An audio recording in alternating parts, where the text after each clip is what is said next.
නැවතත් අපේ ගෙදර cooking YouTube channel එකට ඔයගොල්ලන්ව ආදරෙන් පිළිගන්නවා. අද මම හදන්න යන්නේ මොනවද කියලා දැනටමත් ඔයගොල්ලෝ දන්නවා. අද මම හදන්න යන්නේ ඩෝනට්. රසම රස ඩෝනට්.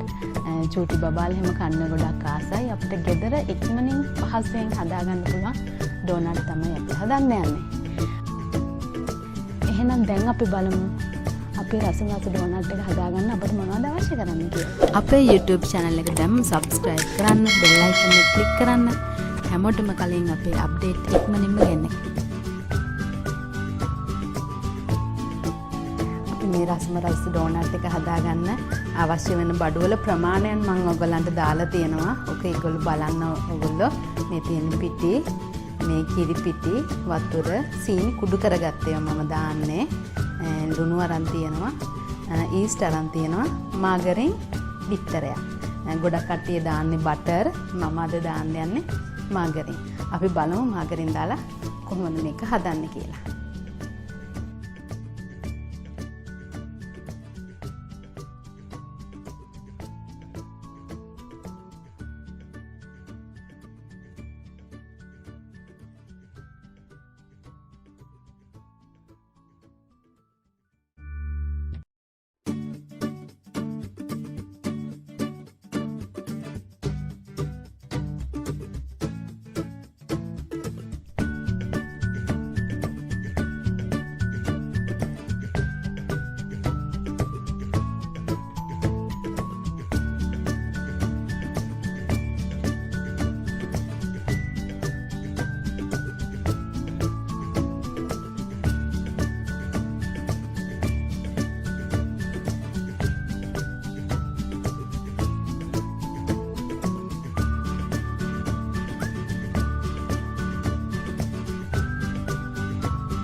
මෙන්න මේ ආකාරයට තමයි අපි ඩෝනට් හදාගත්තාම තියෙන්නේ. අපි මේක මේ විදිහට සරස ගත්තා.